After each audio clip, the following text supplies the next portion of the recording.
नमस्कार, स्वागत है आप सभी का। आप देख रहे हैं न्यूज इंडिया, आपके साथ मैं हूं मोनिका सिंह। तो आज है शनिवार और हर शनिवार रविवार हम लेकर आते हैं आपके लिए हेल्दी इंडिया, क्योंकि हमें है आपकी सेहत का ख्याल। आज हम बात करने वाले हूं समस्या के बारे में जिसका आप सभी से सरोकार है, खासतौर से उत्तर भारत के लोगों का मैं जिक्र कर रही हूँ।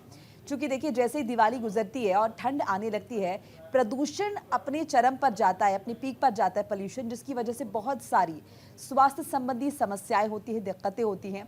तो आज इसी पर चर्चा करेंगे और आपको जानकर हैरानी होगी कि बहुत सारी ऐसी हेल्थ प्रॉब्लम्स हैं जो कि पॉल्यूशन की वजह से जो है उत्पन्न हो जाती है, पैदा हो जाती है, जिनके बारे में जानना बहुत ज़रूरी हो जाता है, अवेयर होना बहुत ज़रूरी है। तो इसी पर आज हम चर्चा करने वाले हैं। हमारे साथ डॉक्टर्स का पैनल भी जुड़ा हुआ है। इस बीच अगर आपके भी कुछ सवाल हैं, अगर आप कुछ जानना चाहते हैं, कुछ पूछना चाहते हैं, कोई क्यूरोसिटी है आपकी, तो ये मंच है, फोन लाइन्स हमारी खुली हुई हैं। आप चाहते हैं तो अपनी क्यूरोसिटी शांत कर सकते हैं, सवाल पूछ सकते हैं। डॉक्टर से हमारे साथ जो कि आपके सवालों का जवाब देंगे। लेकिन सबसे पहले आपको एक रिपोर्ट हम दिखाएंगे, देखिए।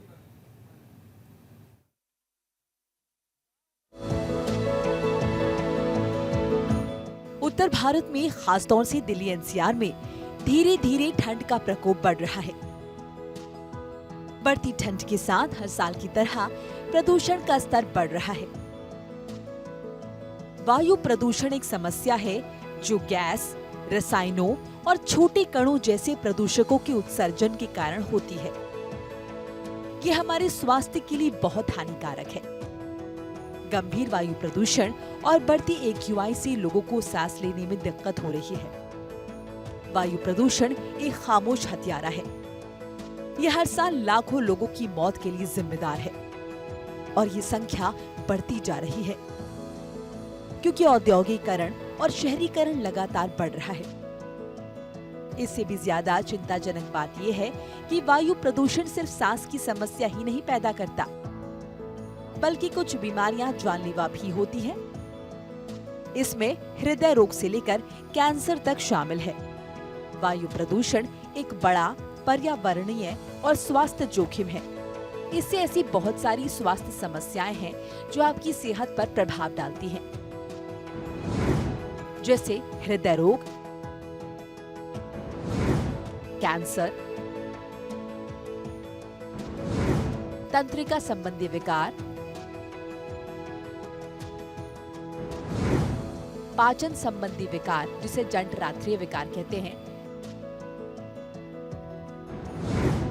गुर्दे के रोग, यकृत रोग, त्वचा रोग, एस्थमा, ब्रोंकाइटिस, लंबे समय तक फेफड़ों में रुकावट शामिल है।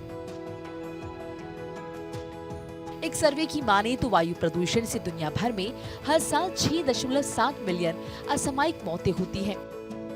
वायु प्रदूषण का स्वास्थ्य पर पड़ने वाला बोझ सभी पर समान रूप से नहीं पड़ता। कुछ लोगों को वायु प्रदूषण से बीमार होने और मृत्यु का जोखिम दूसरों की तुलना में ज्यादा होता है। कई प्रमुख कारण किसी व्यक्ति के जोखिम के स्तर को प्रभावित करते हैं, जैसे कि किसी व्यक्ति का प्रदूषण से कितना एक्सपोजर है, वो कहाँ रहता है, कहाँ काम करता है, कितना वायु प्रदूषण सांस के साथ लेता है। सामान्य तौर पर एक्सपोजर जितना ज्यादा होगा, नुकसान का जोखिम उतना ही बड़ा होगा। इसके अलावा प्रदूषण का सामना कर रहा शख्स कितना संवेदनशील है, जैसे कि गर्भवती महिलाएं, उनके पेट में पल रहे बच्चे को इसका खासा नुकसान हो सकता है। छोटे बच्चे और बुजुर्ग लोगों पर भी इसका खराब प्रभाव हो सकता है। इसके अलावा हृदय और फेफड़ों की बीमारी से पीड़ित लोग अन्य अडल्ट्स की तुलना में वायु प्रदूषण के स्वास्थ्य प्रभावों के प्रति शारीरिक रूप से ज्यादा संवेदनशील हो सकते हैं। प्रदूषण के कारण हर उम्र के लोग सांस संबंधित बीमारियों की चपेट में आ रहे हैं। प्रदूषण से बचाव के लिए जरूरी है कि खान पान और बाहर निकलते समय सावधानी बरतें। डॉक्टर्स बताते हैं कि प्रदूषण के कारण स्ट्रोक के 34%, हृदय रोग के 26%, फेफड़ों के कैंसर के 6% और अन्य कारणों से 28% मौत प्रदूषण की वजह से होती है। प्रदूषण बच्चों की स्मरण शक्ति पर भी असर डालता है। गर्भ में पल रहे शिशु पर इसका प्रभाव पड़ता है। कई तरह की बीमारियां गर्भ में ही सामने आ जाती हैं।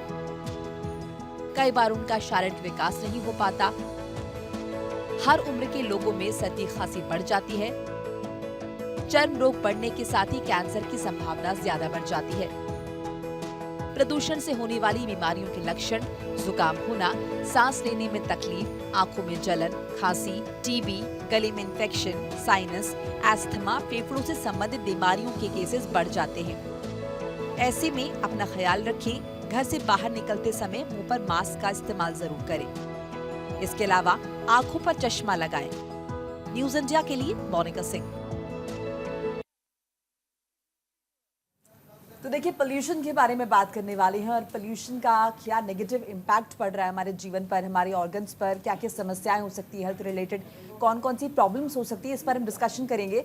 एक्सपर्ट हमारे साथ जुड़ चुके हैं। एक बार फिर से रिमाइंड करा रही हूँ, अगर आपके कुछ सवाल है, कुछ जानना चाहते हैं, इनफैक्ट कोई क्यूरोसिटी भी अगर आपको है, तो फोन लाइन के जरिए आप अपने सवाल हमसे पूछ सकते हैं, जुड़ सकते हैं। शुरुआत करेंगे प्रोग्राम की। सबसे पहले तारुफ करा देती हूँ जो मेहमान हमारे साथ जुड़े उनका। सबसे पहले स्वागत करेंगे डॉक्टर आशीष जायसवाल का, पल्मोनोलॉजिस्ट हैं। डॉक्टर गुलशांत पनीसर हमारे साथ है, डर्मेटोलॉजिस्ट हैं। डॉक्टर प्रशांत सक्सेना जुड़े हैं, सीनियर डायरेक्टर है, head of pulmonology department Fortis से।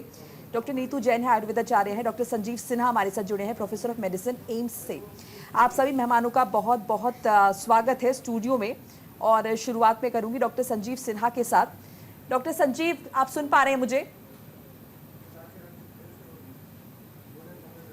डॉक्टर संजीव, पोल्यूशन के बारे में बात कर रहे हैं और इस वक्त अगर बहुत बड़ी समस्या देखें तो पूरे नॉर्थ इंडिया में पोल्यूशन जो है अपने चरम पर है, और खास तौर से दिल्ली एनसीआर में। क्या नेगेटिव इम्पैक्ट सबसे ज्यादा हम देख रहे हैं पोल्यूशन का? क्या क्या प्रॉब्लम्स इससे हो सकती हैं? हाँ, नहीं देखिए, मैं आपके माध्यम से सभी दर्शकों को नमस्कार करना चाहूँगा। और मैं ये एयर पॉल्यूशन के बारे में बताना चाहूँगा। एक कंटामिनेशन है, और एयर पोल्यूशन दो तरह का होता है। ये इंडोर और आउटडोर पॉल्यूशन होता है, और इसमें जो है केमिकल और बायोलॉजिकल एजेंट्स इन्वॉल्व होते हैं। और जैसा कि आप देखेंगे तो व्हाट आर द कॉमन जो चीज़ें होती हैं, जैसे आउटडोर पॉल्यूशन में मोटर व्हीकल से जो पॉल्यूशन होता है, इंडस्ट्री से रिलेटेड जो पॉल्यूशन होता है, और आजकल कॉमनली आप देख रहे हैं जो फार्मिंग में जो पराली है उससे रिलेटेड जो पॉल्यूशन है।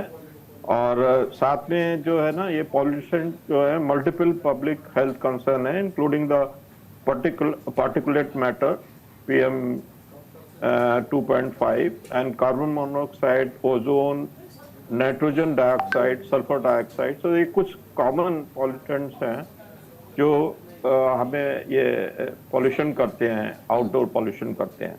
और another important thing indoor pollution है, जो आपने देखा होगा कि घर में लोग बायोमास यूज करते हैं, specially in the village area में, जिसके कारण जो साइड इफेक्ट होते हैं। और क्या क्या कॉमन साइड इफेक्ट हैं, जो मोस्ट कॉमन साइड इफेक्ट आजकल जो पेशेंट कंप्लेंट कर रहे हैं, वो ओपीडी में आते हैं और वो कहते हैं कि उनको सांस लेने में प्रॉब्लम हो रही है, सोर थ्रोट हो रहा है। और बहुत लोग जिनको ब्रोंकल अस्थमा है उनको प्रोवोक हो जाती है इस सीजन में।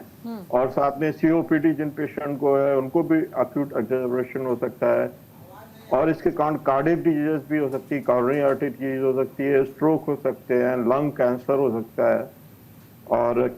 और भी ऑर्गन, जैसे आपने अपने बिगनिंग स्टेटमेंट में दिखाया कि आपके डाइजेशन अफेक्ट कर सकता है, किडनी को अफेक्ट कर सकता है, लीवर को अफेक्ट कर सकता है। तो ये कुछ कॉमन साइड इफेक्ट हैं जो पॉल्यूशन के देखे जाते हैं।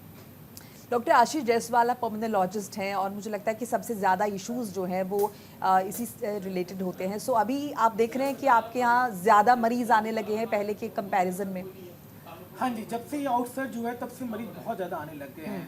इनफैक्ट जो हम लोग को समझना पड़ेगा कि एक वर्ड है जिसको हम लोग इन्वायरमेंटल लिटरेसी बोलते हैं, कि हम लोग अपने इन्वायरमेंट के लिए कितने लिटरेट हैं।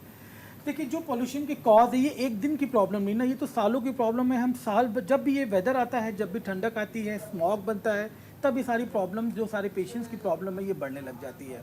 अब नाउ इट इज़ जो ओपीडीज़ हैं, इसमें जो पुराने जो एस्थमा पेशेंट जो कि स्टेबल होते हैं, वो भी अनस्टेबल हो जाते हैं।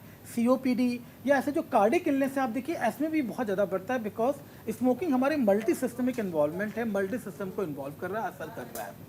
और केवल हेल्दी को नहीं, जो प्रेग्नेंट लेडीज़ हैं या जो बच्चे रिस्क पे हैं या जो ओल्डर पेशेंट्स है, पॉपुलेशन है, उन पे ये ज़्यादा अपना घातक रोल करता है। सो ये पॉल्यूशन डिस्कशन करने से ज़्यादा हमें इसके इम्पैक्ट को समझना पड़ेगा और सबसे समझना पड़ेगा ये कि कारण क्या हो सकते हैं।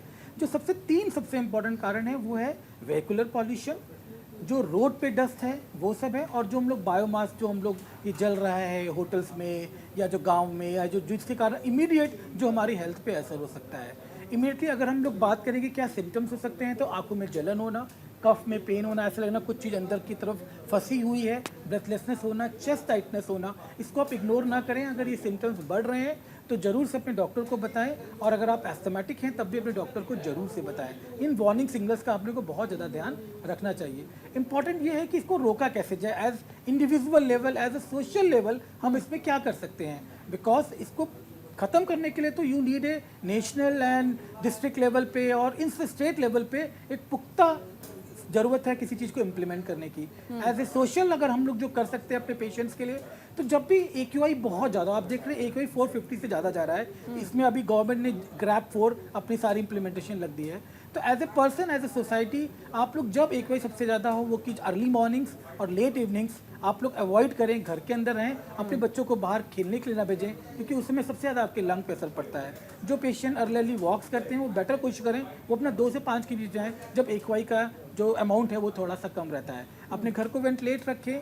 जो पेशेंट COPD जिनके घर पे हैं, एस्थमेटिक पेशेंट हैं, वो अपना एयर प्योरीफायर यूज़ कर सकते हैं। कुछ प्लांट्स हैं जो ग्रीनरी कर सकते हैं।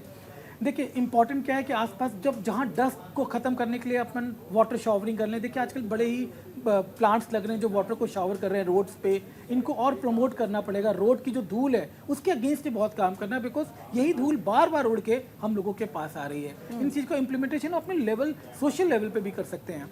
इनफैक्ट जो पेशेंट अस्थमा की या COPD के हैं, वो अपना इनहेलर्स मत भूलें। इनहेलर्स एक ऐसी दवा है जो आपको इसके इल इफेक्ट से बचाएगी। सो इनहेलर अपना ध्यान रखें, और जो कार्डिक पेशेंट अपनी सारी मेडिसिन को प्रॉपर लें। इसके साथ जो हम लोग जो बहुत विगरस एक्सरसाइज कर रहे हैं उस पर थोड़ा सा भी अवॉइड करें, क्योंकि इसमें हम लोगों को दिक्कत हो सकती है। हम लोग को ये भी पता है कि इसके क्रॉनिक इफेक्ट्स भी हैं। आपने जो स्टडी आई थी 1 साल पहले जापान में जो हुई थी कि एक दिल्ली का बंदा 11 साल कम जीता बिकॉज ऑफ एयर पॉल्यूशन। तो ये इसके प्रोलॉन्ग इम्प्लीकेशन भी है। लंग कैंसर, पहले हम लोग देखते थे 80% causes of lung patches because of smoking, but now ये रेशियो घट के 50% हो गया है। Now air pollution is around 50% of causes of lung cancers. So इसके क्रॉनिक एलिमेंट्स, क्रॉनिक इम्प्लीमेंटेशन भी है, तो उनको भी हम लोगों को समझना चाहिए। देखिए इसमें अभी तो बचाव ही इंपॉर्टेंट है। इंद्र देव जाग जाएं, हवा चल जाए, पानी गिर जाए, तभी हम इस चीज़ से बच सकते हैं। अदरवाइज जो ये स्मोक ही हमें अभी तो परेशान करेगा 1 महीने तक। ठीक है डॉक्टर प्रशांत, लंग्स के बारे में तो हम चर्चा करते हैं कि लंग्स पर बहुत नेगेटिव इम्पैक्ट पड़ता है इसका, लेकिन कार्डिक अरेस्ट की अगर हम बात करें या फिर दिल से जुड़ी दूसरी समस्याओं की बात करें, तो वो किस तरह से ट्रिगर करती हैं पोल्यूशन की वजह से? जी, हमें ये देखना होगा कि जो पोल्यूशन में जो माइक्रो पार्टिकल्स होते हैं, जो कि लेस देन 2.5 माइक्रॉन्स के जो होते हैं, ये हमारे जो जब लंग्स में जाते हैं, they can gain access to the blood capillaries, मतलब ब्लड सर्कुलेशन में जा सकते हैं। उसके through they can different organs, जैसे कि हार्ट हुआ, ब्रेन हुआ, लिवर हुआ, तो वहीं से सेकेंडरी इफेक्ट शुरू होते हैं इनके, क्योंकि ये जो पार्टिकल्स होते हैं ये टॉक्सिक सब्सटेंसेस लिबरेट करते हैं ब्लड स्ट्रीम में। तो ऐसे पेशेंट जिनको कार्डियक रिस्क रहता है, रिस्क फैक्टर्स होते हैं, उनको chest pain, angina, heart attacks बढ़ सकते हैं because of this continuous exposure to pollution. जी डॉक्टर गुलशान जी आप कंप्लीट कीजिए पहले। जी जी। तो दूसरी चीज ये भी है कि ना सिर्फ हार्ट अटैक्स और हार्ट चेस्ट पेन, बल्कि के साथ अब स्ट्रोक भी कई पेशेंट्स में ज्यादा होता है। प्लस जो पेरिफेरल वैस्कुलर डिजीज है वो भी बढ़ जाती है, मतलब कि पैरों में दर्द होना, नमनेस होना। और एक बहुत इंपॉर्टेंट एस्पेक्ट है जो हमने डिस्कस नहीं किया पोल्यूशन का, वो है मेंटल हेल्थ। बिकॉज जब आप इतने टॉक्सिक गैसेस इनहेल करते हैं तो आपके अंदर एंजाइटी, डिप्रेशन, मिक्स्ड फीचर्स आते हैं। प्लस कभी काम पे नहीं जा पाते, कभी कुछ नहीं होता, तो you gradually suffer from these health issues which come on a chronic basis. बहुत समय तक अगर ये पोल्यूशन कंट्रोल नहीं होगा तो इन हेल्थ इश्यूज को भी हमें ध्यान रखना होगा। ना सिर्फ लंग की बीमारियां हैं बल्कि ये बीमारियां भी बहुत इंपॉर्टेंट है। डॉक्टर गुलशान डर्मेटोलॉजिस्ट हैं और इनसे ये भी समझने की कोशिश करेंगे। तो ये तो बात हो गई शरीर के अंदर की चीज़ों की किस तरह से ख़राब होती है, लेकिन स्किन पर और बालों पर क्या नेगेटिव इम्पैक्ट पड़ता है पोल्यूशन का? पोल्यूशन का स्किन और बालों पे बहुत ख़राब असर है। स्किन पे सबसे इम्पोर्टेंट तो ये है कि अर्ली एजिंग, अगर आप क्रॉनिकली बचपन से एक हाई इंडस्ट्रियल टाउन में या पोल्यूटेंट एनवायरनमेंट में ग्रो अप करते हैं तो अर्ली एजिंग आ सकती है। फिर पिगमेंटेशन जिसको मेलाज्मा या झाइयाँ बोलते हैं वो हो सकता है। और बहुत सारे एक्जिमाज, जैसे हमारे को कोई पेशेंट्स होते हैं जो एटोपिक डर्मेटाइटिस इनको रहता है, जो एलर्जिक टेंडेंसी जिनकी ज़्यादा, तो वो एग्रवेट हो जाएगा। और देन उसके अलावा स्किन ड्राई रहना, इन्फ्लेम्ड रहना, ये सब बहुत कॉमन है। अगर आप एक पोल्यूटेड एनवायरनमेंट में जिसकी AQI अबव 300 है, जो कि आजकल चल रही है, जो सीवियर कैटेगरी में, आप अगर क्रॉनिकली रहेंगे तो ये प्रॉब्लम्स सूनर और लेटर आ ही जाएंगे। बाल बहुत ड्राई रहेंगे, ब्रिटल रहेंगे। और दूसरा है कि अर्ली ग्रेइंग भी हो सकती है, बिकॉज इन सब का जितने भी पोल्यूशन और ये सब चीज़ों का ये दे कॉज सेल्यूलर डैमेज, जिसको हम ऑक्सीडेटिव डैमेज कहते हैं। तो इन सब चीज़ों से स्किन के ऊपर और बालों के ऊपर बहुत गहरा असर है। डॉक्टर नीतू का रुख कर लेते हैं, आयुर्वेद की दृष्टि से जानने की कोशिश करते हैं कि प्रदूषण के क्या क्या नकारात्मक प्रभाव है। और ख़ासतौर से मैं उन फीमेल्स का भी जिक्र करना चाहूँगी जो एक्सपेक्ट कर रही हैं, प्रेग्नेंट है, लेकिन काम की वजह से घर से बाहर निकलना पड़ता है। तो क्या अब प्रभाव उन पर है, कितना ज़्यादा घातक हो सकता है, ख़राब हो सकता है? हाँ, प्रभाव तो अभी हम जैसे देख ही रहे हैं, सारे डॉक्टर्स ने भी बोला कि पॉल्यूशन का इफेक्ट बहुत ज़्यादा है। मीन्स हर किसी पे, और अब हमें तो शायद इसके लिए सॉल्यूशन ही ज़्यादा देखने चाहिए, क्योंकि अब ये दिल्ली की तो डे टू डे लाइफ हो गई है कि हमें पॉल्यूशन में रहना है। तो अभी बेटर ये है कि प्रेग्नेंट हैं तो उनको थोड़ी से एंटीऑक्सीडेंट टाइप की चीज़ें कुछ ऐसी लेनी चाहिए जिससे वो थोड़ा सा प्रोटेक्ट रहे। मास्क जरूर कैरी करना चाहिए, क्योंकि इफेक्ट तो बॉडी के हर एक ऑर्गन पे पॉल्यूशन का होना ही है। कोई उससे बच जाता है क्योंकि उनकी थोड़ा इम्यूनिटी रजिस्ट करती है, किसी किसी को बहुत ज़्यादा इफेक्ट हो जाते हैं। उसी में एक घर में एक को बहुत ज़्यादा सर्दी खांसी कि उसको रहना मुश्किल हो रहा है, एक को कुछ भी नहीं हो रहा। तो ये कहीं ना कहीं हमारी बॉडी की इम्यूनिटी पे बहुत ज़्यादा डिपेंड है। तो हमें तो कोशिश यही करनी है कि इस समय हमें अपनी इम्यूनिटी को इतना स्ट्रॉन्ग रखना है कि हमारे ऑर्गन, एक ये जो हम रेस्पिरेटरी डिसऑर्डर जो हमें सबसे पहले मैनिफेस्ट हो जाते हैं, हमें पता चल जाता है कि सर्दी खांसी हो तो पॉल्यूशन की वजह से बहुत ज़्यादा हो रहा है। बट बहुत सारे ऑर्गन पे, हर एक ऑर्गन पे इफेक्ट हो रहा है जो हमें पता भी नहीं चल पाता है, जो हम शायद पॉल्यूशन की वजह से नहीं सोच पाते हैं। लेकिन इम्पैक्ट बहुत सारा पॉल्यूशन की वजह से ही होता है। जैसे अभी कैंसर के पेशेंट्स इतने ज़्यादा हैं तो हम नहीं सोच पाते पॉल्यूशन की वजह से। बट सबसे ज़्यादा असर दिल्ली में भी हो रहा है, जहाँ भी पॉल्यूशन है तो सबसे ज़्यादा पॉल्यूशन के इफ़ेक्ट है। तो बेटर है कि आप एक तो मास्क कैरी करके चलें, हमेशा यूज़ करें जितना हो सके, और उसके अलावा आप पानी वगैरह थोड़ा जितना प्योर हो सके वो यूज़ करें, और कुछ एंटीऑक्सीडेंट जैसे आंवला वगैरह सीजनल कुछ चीज़ें लेते हैं जिससे थोड़ा प्रोटेक्ट रहें। जी डॉक्टर संजीव, हम लगातार समस्याओं का जिक्र कर रहे हैं कि ये पोल्यूशन से ये चीज़ें हो सकती हैं, इसका ये घातक प्रभाव हो सकता है। ये तो हमने चलिए आउटडोर पोल्यूशन का जिक्र कर लिया। इंडोर पोल्यूशन की मैं अगर एक बार बात करूं और अर्बन एरियाज़ का मैं अगर जिक्र करूं, रूरल में समझ में आता है कि खाने बनाने के लिए ऐसी चीज़ों का इस्तेमाल होता है, लकड़ी कोयले का, जिसका बहुत नेगेटिव इम्पैक्ट होता है। लेकिन नॉर्मल केसेस में अगर आप अर्बन एरिया में हैं तो वहाँ पे क्या इंडोर पोल्यूशन है और उससे किस तरह से खुद को प्रोटेक्ट कर सकते हैं? देखिए, इसमें आप देखेंगे जैसे आज मॉर्निंग में न्यूज़ थी तो हमारा दिल्ली का एयर क्वालिटी इंडेक्स जो है 406 बना है। एरिया वाइज चेंज हो रहा है बट मीन इज अराउंड 400। तो एक तो आउटडोर पॉल्यूशन है दैट इज अफेक्टिंग मोर, जिसके कारण स्मॉग हो रहा है। आप देख रहे हैं कि मॉर्निंग आवर्स में काफ़ी आज डार्क था बिकॉज ऑफ स्मॉग, और सनलाइट लेट आई आज थोड़ा सा। तो इन चीज़ों का हम लोग ने ऑलरेडी डिस्कस किया कि what are the common outdoor pollution के कॉजेज हैं और इंडोर पॉल्यूशन में क्या है। जैसे कि अगर इंडोर पॉल्यूशन में बायोमास फ्यूल है, that is most common cause, but और भी जो हमारे घर के अंदर पॉल्यूशन हो सकता है उनको भी हमें देखना चाहिए। काफी लोग स्मोकिंग करते हैं, पैसिव स्मोकिंग के कारण, इंडोर स्मोकिंग है उसके कारण भी साइड इफेक्ट होता है और भी कुछ कारण हैं जिनके कारण हमें देखा गया है कि इंडोर पॉल्यूशन होते हैं। तो इसका मेन काज है, ये भी देखा गया जो साइड इफेक्ट हैं इंडोर पॉल्यूशन के, जैसे one of the commonest side effect of indoor pollution is long term exposure अगर होता है तो सीओपीडी हो सकता है उसके कारण। ब्रोंकियल अस्थमा अगर आपको है तो वो एक्यूट एक्सेजरेशन हो सकता है उसके कारण।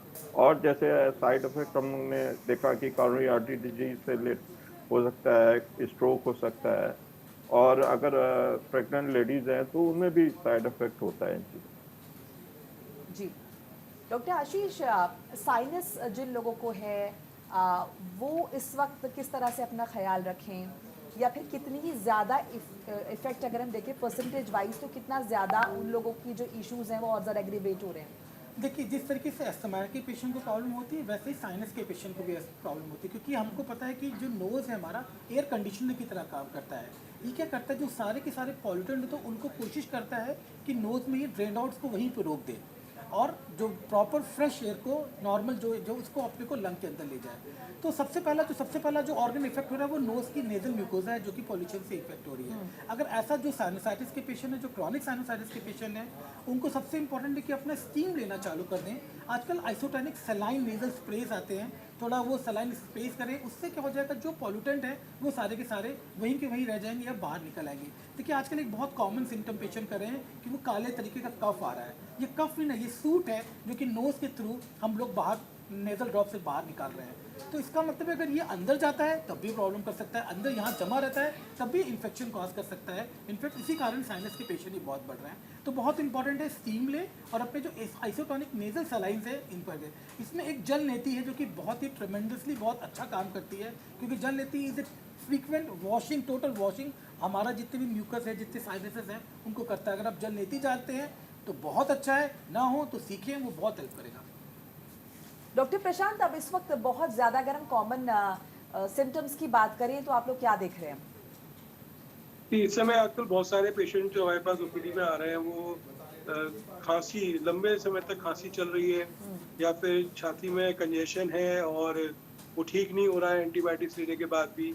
नेजल सिम्टम्स हैं, मतलब स्नीजिंग बहुत हो रही है और आंखों में जलन हो रही है, पानी टपक रहा है, और ये सब जो चीजें हैं काफी लिंगर ऑन कर रही है। मतलब यूजुअली कॉमन कोल्ड होगा, कफ होगा, ब्रीथिंग डिफिकल्टी होगी तो वो हफ्ते भर में ठीक हो जाती है जी। लेकिन अभी हम देख रहे हैं कि 3-3, 4-4 हफ्ते तक लोगों को चल रहा है, वो एंटीबायोटिक पे एंटीबायोटिक खाए जा रहे हैं। फिर हम जब उनके पल्मोनरी फंक्शन टेस्ट वगैरह करते हैं तो पता लगता है कि लंग्स में इन्फ्लेमेशन है, एलर्जी है, इनहेलर्स देने पड़ेंगे। तो मेरे साथ में ये मैसेज भी देना चाहता हूँ कि कोई भी खांसी जो ज़्यादा चल रही है या चेस्ट कंजेशन या इवन नेजल सिम्टम्स अगर आपके कंट्रोल नहीं हो रहे हैं तो प्लीज एक बार अपना लंग फंक्शन और लंग्स चेकअप जरूर कराएं, क्योंकि ये कहीं ना कहीं लंग से लिंक्ड होते हैं। जी, एक कॉलर हमारे साथ है दिल्ली से, रेखा जुड़ी है। रेखा जी, बहुत बहुत स्वागत है आपका, सवाल पूछिए अपना। हाँ जी, मैं ये जानना चाहती हूँ कि मुझे ना प्री एलर्जी अस्थमेटिक घोषित किया हुआ है डॉक्टरों ने। तो मैं ना प्री अस्थमा मेरे को क्या एलर्जी वाला जी। तो मैं पूरा कोट का इनहेलर लेती हूँ, क्या मुझे रोज लेना चाहिए? पर मैं जब खांसी होती है तब लेती हूँ, तो मैं ये जानना चाहूँ क्या मुझे रोज लेना चाहिए इस सीजन में?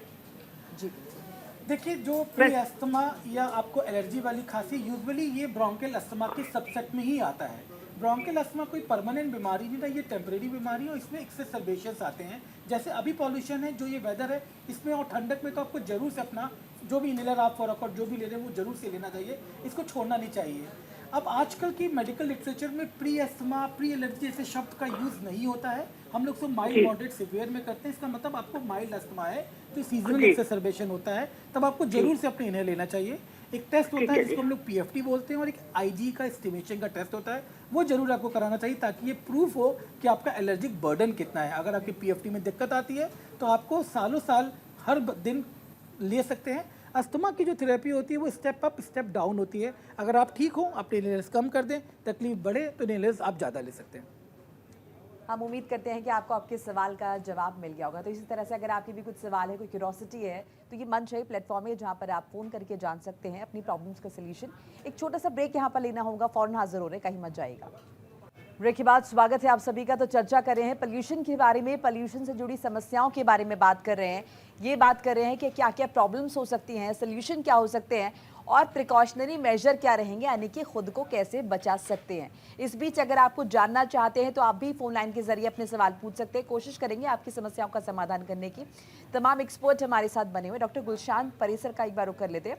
डॉक्टर गुलशान, प्रिकॉशनरी मेजर्स क्या होने चाहिए स्किन को या फिर हेयर को, किस तरह से प्रोटेक्ट करें? हमें पता है बाहर निकल रहे हैं, हमें रोज़ निकलना है और बाहर पोल्यूशन है, तो कैसे प्रोटेक्ट करें खुद को? सबसे पहले तो अगर आप जैसे कि बोला गया है अर्ली मॉर्निंग और लेट इवनिंग में ना जाएं तो बेस्ट ही रहेगा। जो अवॉइडेबल एक्सपोजर है उसे अवॉइड कीजिए। लेकिन अगर फिर भी आपको जाना ही है तो आजकल एक तो प्रोटेक्टिव क्लोथिंग है ताकि आपकी स्किन ज़्यादा कांटेक्ट में ना रहे, तो कोशिश करें कि आप 3/4 या फुल स्लीव्स क्लोथिंग पहने। मास्क का इस्तेमाल कर सकते हैं। दूसरा, अगर आप दिन में जा रहे हैं तो आजकल बहुत सारे प्रोडक्ट्स हैं ऐसे, जैसे सनस्क्रीन्स हैं जिनमें एक्टॉइन होता है जो एंटी पोल्यूटेंट की तरह काम करता है।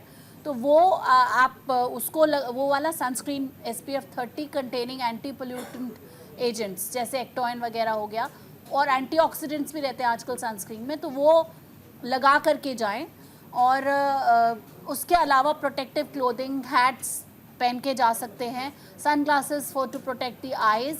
और नाइट केयर, आप अपना स्किन केयर रिजीम ज़रूर फॉलो कीजिए कि जैसे आप कहीं बाहर से आए हैं तो तुरंत एक अच्छे फेस वॉश से, या जो आपको सूट होता है जो आप रेगुलरली यूज़ करते हैं, या फिर जो डर्मेटोलॉजिस्ट प्रिस्क्राइब्ड है उससे फेस वॉश कीजिए। और बहुत सारे मॉइस्चराइजर्स और सीरम्स हैं जिनमें कि एंटीऑक्सीडेंट रहता है, जैसे विटामिन C कंटेनिंग सीरम्स है, वो आप लगा सकते हैं। और अपनी स्किन को वेल मॉइस्चराइज्ड, वेल हाइड्रेटेड रखें, क्योंकि आजकल चेंज ऑफ सीज़न भी है, उसमें स्किन ड्राई हो जाती है तो और रिएक्ट करती है पोल्यूटेंट और एलर्जेंस को। और हाँ, गुड केयर रखें और एडिक्वेट स्लीप और एडिक्वेट हाइड्रेशन बॉडी की होनी चाहिए। इसके बावजूद अगर आपके रेड पैचेस हैं जो कि बहुत इच कर रहे हैं और वो एग्रेवेट होते जा रहे हैं या स्प्रेड हो रहे हैं बॉडी में, तो तुरंत आपको डर्मेटोलॉजिस्ट से सलाह लेनी चाहिए कि वो उसका कोई ट्रीटमेंट जो भी है उस हिसाब से कर सकें आफ्टर डायग्नोसिस। जी डॉक्टर नीतू, ये तो इन जनरल हमने स्किन की बात की। अगर हम बच्चों के केस में बात करें, इस बीच बहरहाल एक कॉलर हमारे साथ जुड़े, उनका पहले रुख कर लेते हैं। नागेंद्र जुड़े हमारे साथ। नागेंद्र जी, आपका बहुत बहुत स्वागत है, सवाल पूछिए अपना।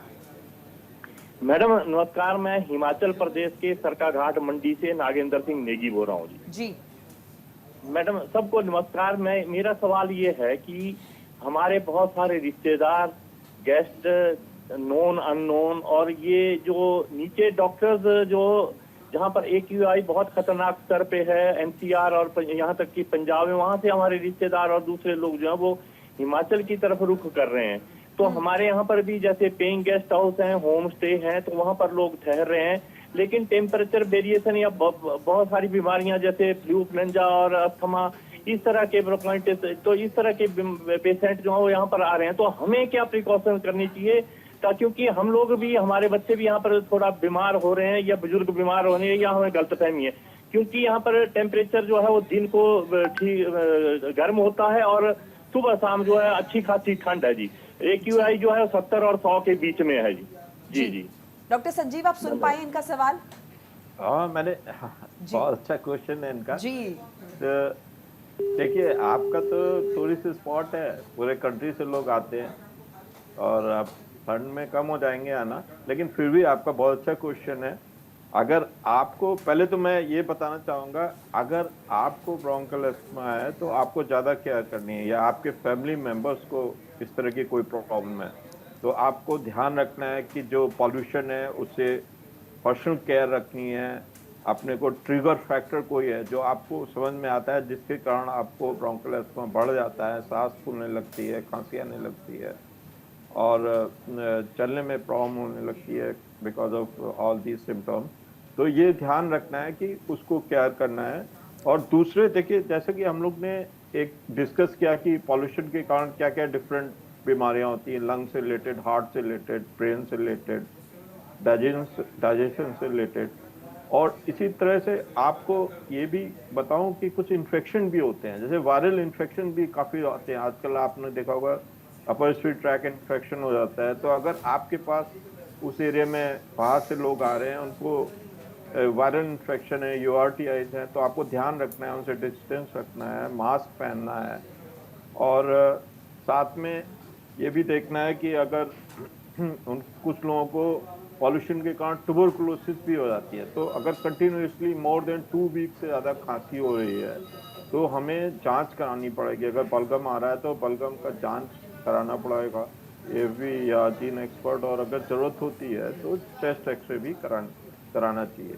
तो ये कुछ कॉमन चीज़ें ध्यान रखने की हैं। और अगर इस तरह के जो बाहर से लोग आए हैं और लगता है आपको इस तरह के सिम्टम्स हैं, तो उनसे डिस्टेंस बना के रखें और उनको भी जागरूक करें कि वो डॉक्टरों से जाकर मिले और अपना इलाज करें।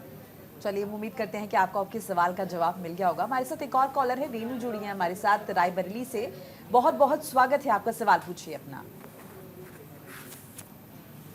हाँ जी, मेरा सवाल डॉक्टर साहब से, मेरे हस्बैंड को ना स्टंट पड़े हुए हैं जी, तो वो ठंड में अपना ध्यान कैसे रखें, प्लीज ये मैं जानना चाहती हूँ डॉक्टर साहब से। जी डॉक्टर प्रशांत, आप सुन पाए हैं?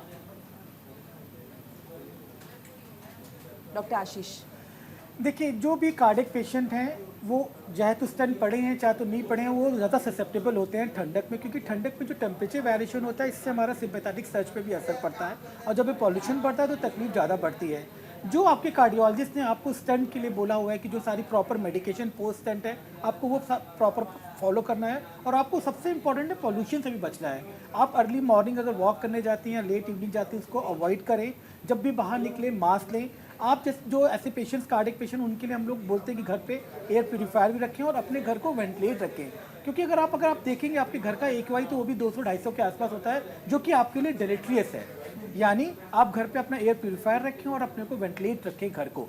इंपॉर्टेंट है अपनी मेडिसिन मत लें और अपने सारे को फॉलो करें। कभी कभी कार्डिक पेशेंट जिनको थोड़ा सा ब्रेथलेसनेस होता है उसमें इनहेलर का भी रोल होता है और उससे उनको प्रॉब्लम नहीं होती है। तो अपनी डाइट का, अपनी मेडिसिन का, अपना मास्क प्रॉपर करें। जो प्रॉपर हम लोग सारा पेशेंट के लिए बोलते हैं वही पेशेंट आपको भी अपने लिए ध्यान रखना पड़ेगा, और आपको थोड़ा सा ज़्यादा अपने के लिए ध्यान रखना चाहिए ऐसे वेदर में, जब चेंज ऑफ सीजन हो रहा हो, जब वायरल लोड बहुत ज़्यादा हो और जब पोल्यूशन भी बहुत बढ़ रहा हो। चलिए, उम्मीद करते हैं कि आपको आपके सवाल का जवाब मिल गया होगा। डॉक्टर, हमारे साथ एक और कॉलर है, रोहित कौशिक जुड़े हैं हमारे साथ रामपुर से। रोहित जी, बहुत बहुत स्वागत है, सवाल पूछिए।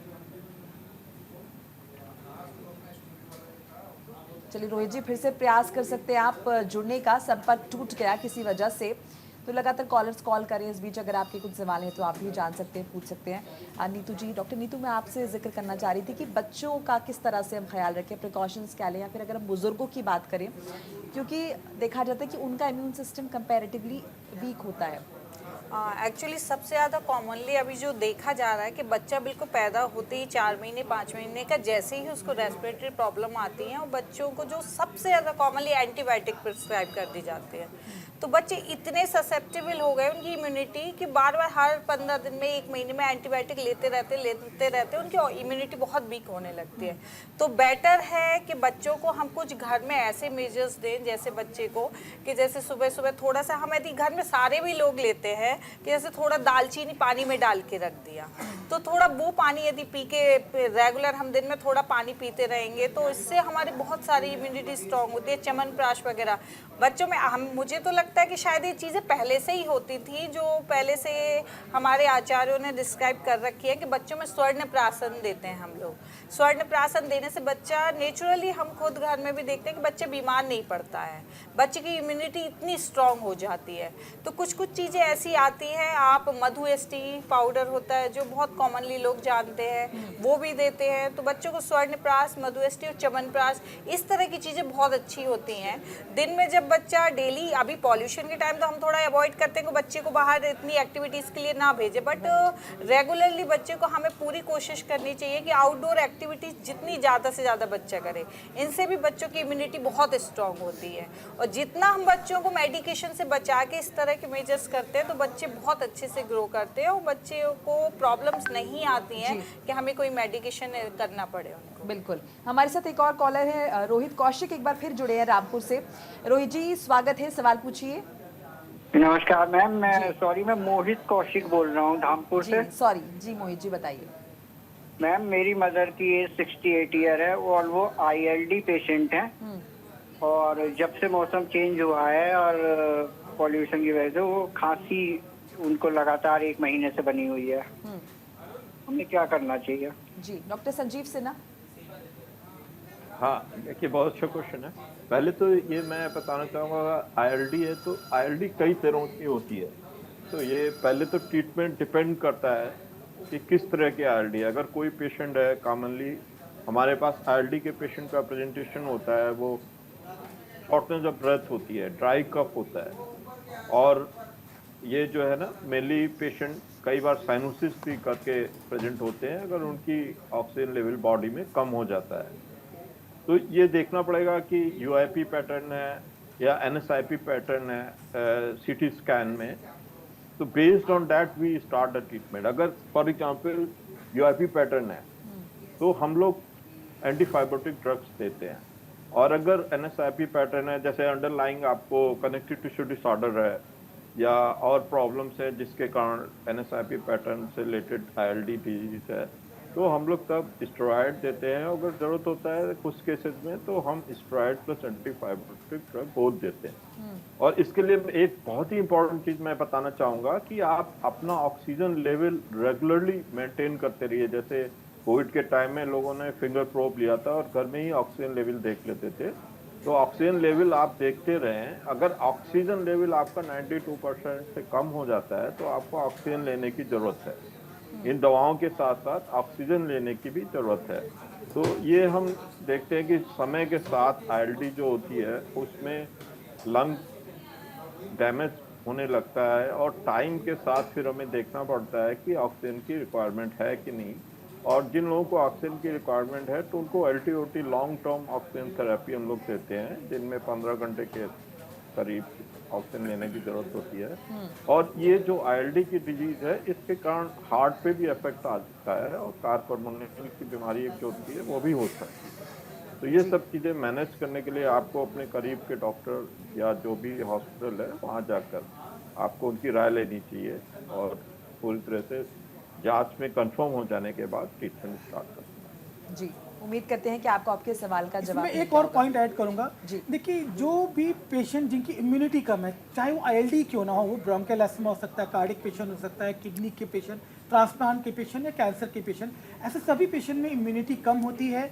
एज के एक्सट्रीम्स में इम्यूनिटी कम होती है, प्रेगनेंसी में इम्यूनिटी कम होती है। ऐसे में बहुत इंपॉर्टेंट है कि आप इस चीज़ को ध्यान रखें। और एक वैक्सीनेशन जो हम लोग, क्योंकि जब भी ऐसा वेदर चेंज होता है, पॉल्यूटेंट्स आ रहे हैं, तो ऐसे में वायरल भी बहुत होता है। तो ये जो हमारा पॉल्यूशन है वाइस एंड वर्सा, ये आपके वायरल इन्फ्लेमेशन को, वायरल इन्फेक्शन की भी इंसिडेंस को बढ़ाता है। ऐसे में वैक्सीनेशन बहुत ज़्यादा फायदा करता है। अगर आपकी मदर को ILD है, डॉक्यूमेंटेड है, तो उनका ट्रीटमेंट चल रहा होगा, आप जरूर से देखिए कि उनकी वैक्सीनेशन कंप्लीट है कि नहीं ना। अगर वो वैक्सीनेटेड नहीं है तो जरूर से वैक्सीनेट कराएं। एस्थमेटिक के पेशेंट जरूर से साल में एक बार अपना फ्लू का शॉट, या जो कार्डिक पेशेंट है वो जरूर से लें। इससे सिवियरिटी कम हो जाती है, हॉस्पिटल एडमिशंस कम हो जाता है और आपकी बहुत हद तक आपको बहुत इससे मदद मिलती है। तो मोनिका जी, इसमें 2 कॉमन वैक्सीन होती हैं जो हमें रेस्पिरेटरी में प्रेस्क्राइब करी जाती हैं, और specially patient who are having comorbid stage like diabetes, hypertension, coronary artery disease, CKD, and elderly patient more than 60 years, या जिनको रिकरेंट इन्फेक्शन हो रहा है, तो उनमें हम इन्फ्लुएंजा वैक्सीन देते हैं, ईयरली देते हैं, और साथ में निमोकोकल वैक्सीन देते हैं, जो निमोकोकल 13 और 23 2 तरह की वैक्सीन होती हैं। तो इसमें हम बेस लाइन जैसे आपने दिया है, अगर निमोकोकल नहीं लिया है और जो कैटेगरीज मैंने बताई उसके अंडर में पेशेंट आता है, तो उन कैटेगरीज के पेशेंट को हम बेसलाइन निमोकोकल 13 वैक्सीन देकर फिर 8 हफ्ते के बाद उसको एक और 23 वैक्सीन देकर हम फिर every 5 year booster dose देते हैं. तो ये this is very important point Dr. Ashish said, and we have to be very careful. That's why I said you have to be in contact with your doctor and regularly in patient को checkup कराना चाहिए और जो भी जांच जरूरत है, जो भी ट्रीटमेंट है वो अंडर गाइडेंस और डॉक्टर के फॉलोअप में करना चाहिए. जी डॉक्टर गुलशान का एक बार रुक करें. डॉक्टर गुलशान, अगर हम बात करें घर की, किस तरह से घर को जो है हम पोल्यूशन फ्री रखें, सो इसमें एयर प्योरीफायर हो या फिर कुछ ऐसे प्लांट्स जो हम घर में रखते हैं नॉर्मली, ये कितने इंडोर प्लांट्स ये कितने हेल्पफुल होते हैं या फिर होते भी हैं या नहीं होते हैं? देखिए, एक तो है कि जैसे हमें मोस्टली हम इंडोर्स हैं तो अपने दरवाजे बंद रखें या वो जाली वाले डोर्स होते हैं बहुत बारी नेट के, वो होना चाहिए. और एयर प्योरीफायर्स जो अच्छे हेपा फिल्टर वाले हैं जिनका रेगुलर सर्विसिंग होता हो और जो क्लीन कर सकते हैं आप, वो उनको स्पेशली अगर घर में एल्डरली पेशेंट्स हैं या बच्चे हैं तो, और जिनको कोमॉर्बिडिटीज़ हैं तो, और या फिर कोई एटोपिक डर्मेटाइटिस वाले जो फैमिली में एटोपी है, उनको ऐसे फिल्टर्स घर में इंडोर फिल्टर्स रखना ज़रूरी है. और बाकी हम ये कर सकते हैं कि आजकल देखा गया कि दिल्ली में बहुत जगह कंस्ट्रक्शंस भी हो रही हैं, तो बहुत डस्ट होती है, तो इवन गवर्नमेंट इज़ ट्राइंग कि आर्टिफिशियल रेन करके डस्ट पार्टिकुलेट मैटर को सेटल किया जाए. वो नहीं तो हम अपने जैसे आसपास प्लांट का बैरियर लगा सकते हैं, जो कि बहुत कई जायंट प्लांट्स हैं या बिग प्लांट्स हैं जिनमें डस्ट कैच हो जाता है, लेकिन उनकी भी प्रॉपर क्लीनिंग और वॉशिंग कराएंगे या अपने लेवल पे स्प्रिंकलिंग करा लेंगे ताकि डस्ट और पार्टिकुलेट मैटर हमारे घर के आसपास ना आए. तो ये करें. और फिर इंडोर प्लांट्स का कुछ हद तक रोल होता है कि आपकी एक तरह से कार्बन मोनोऑक्साइड की लेवल और CO2 की लेवल नहीं बढ़ने देता है, तो ऑक्सीजन मिलता रहता है आपको. तो इंडोर प्लांट्स जो कि कहीं रख सकते हैं वो हेल्पफुल हैं. लेकिन मेन बात यही है कि एयर प्योरीफायर होना चाहिए. क्रिटिकल टाइम्स पे बेटर है, वैसे तो वेंटिलेटेड होना चाहिए, लेकिन वो जो नेट वाले दरवाजे हैं, जो जाली वाले दरवाजे बंद रखें और एयर प्योरीफायर्स रखें, ये इम्पोर्टेंट है. प्लस और भी तरीके, जैसे हम लोग रूम की हाइड्रेशन लेवल भी होना चाहिए, तो कई बार ह्यूमिडिफायर्स भी रखना होता है रूम में. ह्यूमिडिफायर्स भी रखना चाहिए कि कहीं इंटरनल एयर ड्राई ना हो जाए. तो इन सब चीज़ों का ख्याल रखेंगे तो बेटर रहेगा. डॉक्टर नीतू, क्या ये ब्लोअर वगैरह घर में हम यूज़ करते हैं, सो इसकी वजह से भी क्या इश्यूज होते हैं? क्योंकि अब हम एयर प्योरीफायर का जिक्र करें तो ऑल ऑफ सडन मुझे ब्लोअर भी याद आ गए. हाँ, तो ब्लोअर जो हम विंटर में यूज़ करते हैं वो तो डेफिनेटली हमें नुकसानदायक होते ही हैं, क्योंकि वो इतना जो ऑक्सीजन का लेवल घटाएंगे तो हमको प्रॉब्लम होगी ही होगी. तो क्योंकि एक तरफ ये कहा जा रहा है कि दरवाजे बंद रखें, बाहर का पोल्यूशन अंदर ना आए, सो उसके बाद अंदर जो हम जो कुछ कर रहे हैं वो कितना ज़्यादा, मतलब क्या होना चाहिए क्या नहीं होना चाहिए. सो बहुत सारे डूज एंड डोंट्स हैं जिनके बारे में लोगों को अवेयर होने की ज़रूरत है. हाँ, तो लगातार आपको नहीं रहना है, और हीटर के बिना भी अब पॉसिबल नहीं होता. यदि ठंडा इतना ज़्यादा वेदर है तो आपको हीटर भी लगाना ही पड़ेगा. बट हीटर का यही है कि आप थोड़ा सा उसको ऑफ करते रहें, ऑन करते रहें, इस तरीके से थोड़ा सा ध्यान रखें. लगातार हीटिंग में ना रहें तो भी आपकी इम्यूनिटी लो होगी ही होगी. आप लगातार उस माहौल में रहते हैं, फिर ठंड में निकलते हैं, तो वो भी आपके लिए इम्यूनिटी पे बहुत ज़्यादा असर डालेगा. ब्लोअर की जगह रेडिएंट वार्मर यूज़ कर सकते हैं. वो इतना ड्राई नहीं करता. ब्लोअर अगर आमतौर पे देखा गया है कि ब्लोअर है तो वो बहुत एयर को ड्राई कर देगा. तो या अगर आप ब्लोअर को यूज़ करना ही है ओवरनाइट तो एक बोल ऑफ वाटर रख सकते हैं, क्योंकि इवेपोरेशन से थोड़ा सा ह्यूमिडिफाई हो जाए. बट ब्लोअर से बेटर डेफिनेटली रेडिएंट वार्मर होगा. डॉक्टर आशीष, वो लोग जो कि पहले से साइनस के पेशेंट हैं या फिर एस्थमेटिक हैं, उनको आप क्या सजेस्ट करेंगे इस वक्त? क्या ख़ास प्रिकॉशंस उन्हें लेने चाहिए? किस तरह से क्या करना चाहिए, क्या नहीं करना चाहिए? देखिए, सबसे इम्पॉर्टेंट है आप अपनी मेडिकेशन प्रॉपर लें. इस बार जरूर से अपने नियर कंसल्टेंट जिसको करते हैं वो जरूर से करा दें. अगर कोई भी प्रॉब्लम, कोई भी सिम्टम परसिस्ट करता है तो जरूर से अपने डॉक्टर को दिखाएं.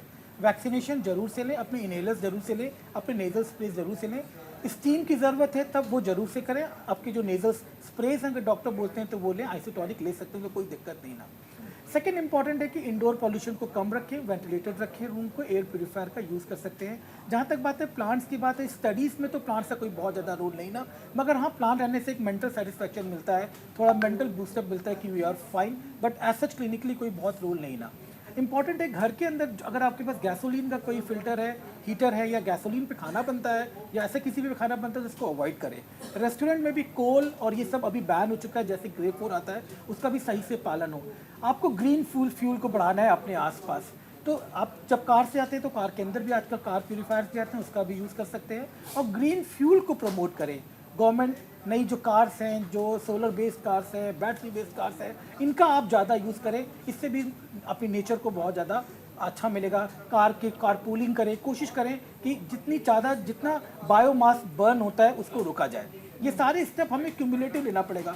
सरकारें सीधे ग्रेप 4 लगा देंगी, सारे काम करेंगी, पर वो एक टेम्परेरी है, अल्टीमेटली फिर सारी प्रॉब्लम रहेगी। अगर आप एवरेज AQI की बात करते हैं तो दिल्ली में अगर आप साल का निकालें तो 200-250 ही रहता है। ये बहुत कभी भी कम नहीं हुआ, ये कभी भी दिल्ली 50 से कभी कम नहीं जाती अनटिल अनलेस कभी रेन ना हुआ हो या बहुत ज़्यादा स्पीडी विंड ना हो।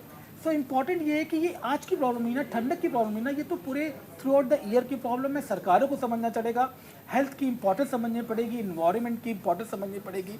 इस तरीके से जब तक हम करेंगे, देखिए आसपास कितनी जगह पे गार्बेज के बड़े बड़े उनमें आग लग जाती है, उनका यूज़ कर ध्यान देना पड़ेगा। ऐसी जगह पे जैसे अभी आसपास विलेजेस में भी आग लगती है, उसको भी हम लोग को चाहिए कि थोड़ा कर्ब करना चाहिए।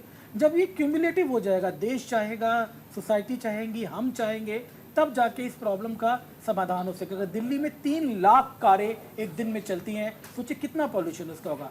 दिल्ली एक ऐसा इंडस्ट्रियलाइज वो रखा है, आसपास चारों तरफ अगर आप 40 किलोमीटर जाएंगे कंस्ट्रक्शन हो रहा है। कंस्ट्रक्शन का जो ये डस्ट आ रहा है, 30% जो पॉल्यूशन है ये दिल्ली के डस्ट के कारण है, 40% पॉल्यूशन जी ये वेहिकुलर पॉल्यूशन है। इन दोनों को रोकने के लिए सबको आगे आना पड़ेगा। प्रॉपर इस तरीके से हम लोग को सिस्टम बनाना पड़ेगा, मेट्रोस का या गवर्नमेंट का जो ट्रांसपोर्ट सिस्टम बनाना पड़ेगा, तब जाके इन सब प्रॉब्लम पे होगी। कानपुर की स्टडी 7 साल हो गए, इतनी रिकमेंडेशंस आई, कभी फॉलो नहीं हुआ, पर हर साल हम लोग इस बात पर डिस्कस करते हैं। इंपॉर्टेंट है कि अब जागेंगे, नहीं तो कब जागेंगे। ऐसे करते करते 11 साल हम लोग के ऐसे जीवन से खत्म हो जाएंगे अगर इसी एयर पॉल्यूशन पे। देखिए कितने लोग आजकल माइग्रेशन की बात सोचने लग गए, दिल्ली में रहना ही क्यों ना बाहर चले जाएं। अगर ये सब ऐसे ही रहेगा तो ये सब प्रॉब्लम आएगी, माइग्रेशन होना स्टार्ट हो जाएगा। इसलिए अब सही समय आ गया है कि आँख हम लोग खोलें और प्रॉपर सारा काम करें। जी डॉक्टर संजीव, जैसे हम लगातार इससे पहले लक्षणों की भी बात कर रहे थे, सिम्टम्स की भी बात कर रहे थे, किसी ने एक सवाल भी बीच में ऐसा पूछा था, तो क्या ये भी मुमकिन है कि कई दफ़ा मैं ये समझना चाहूँगी जैसे सर्दी जुकाम होता है, एक शख्स से दूसरे शख्स में आसानी से फैल जाता है, अगर ये एलर्जी की वजह से हुआ, एलर्जेंस की वजह से हुआ है, पोल्यूटेंट्स की वजह से हुआ है, तो तब भी क्या ये टेंडेंसी रहती है कि एक से दूसरे को ये सर्दी जुकाम जो है वो हो जाए? नहीं, मैंने पहले भी बताया, जो हिमाचल का क्वेश्चन पूछा था जी एक कॉलर ने, तो हम लोग ये जो पॉल्यूशन के साथ एलर्जेंट तो आते ही हैं, जो पर्टिकुलर मैटर होते हैं, PM 2.5 और अदर, जैसे मैंने बताया था कि सल्फर डाइऑक्साइड, कार्बन मोनोऑक्साइड और भी जो हैं पॉल्यूशन, उनके साथ साथ वायरस और बैक्टीरिया भी ट्रांसफ़र हो सकते हैं पॉल्यूशन। तो जिन लोगों को वायरल इन्फेक्शन है और उसके कारण उनको सोर थ्रोट हो रहा है, अपर रेस्पिरेटरी ट्रैक इन्फेक्शन के साइन सिम्टम्स हैं, फीवर भी साथ में हो रहा है, तो उन लोगों को चांसेस ज़्यादा है इन्फेक्शन ट्रांसफर करने का एज कंपेयर टू जिनको एलर्जी हो रही है। एलर्जी हर एक पर्टिकुलर पर्सन के कोई अलग इम्यूनिटी है, उनका कुछ जो चीज़ें हैं, फॉर एग्जांपल अगर हमें स्मोक से एलर्जी है, आपको नहीं हो सकती है। देयर ट्रिगर फैक्टर्स हैं जो हर एक में डिफरेंट होते हैं, तो बट कुछ कॉमन ट्रिगर फैक्टर्स भी हैं जो एक दूसरे को अगर एक ही घर में रह रहे हैं तो अफेक्ट कर सकते हैं अगर उनको एलर्जी है उन ट्रिगर फैक्टर से। तो ये ध्यान देने की बात है।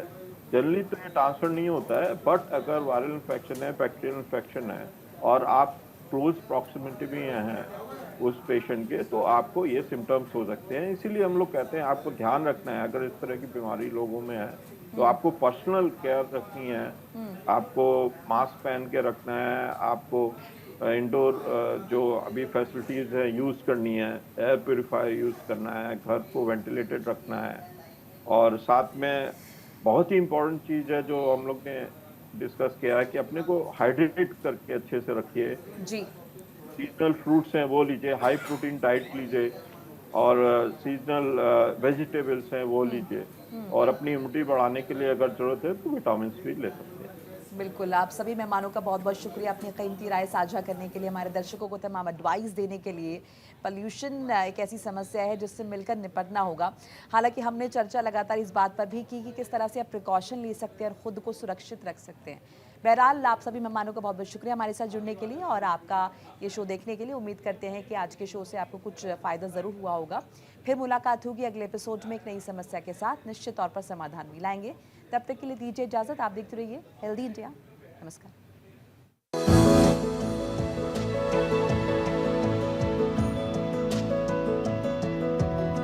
जनतेतील नेत्याला जनता देतेच साथ, जागवतो गाजवतो एकच हा एक नाथ. जनतेतील नेत्याला जनता देतेच साथ, जागवतो गाजवतो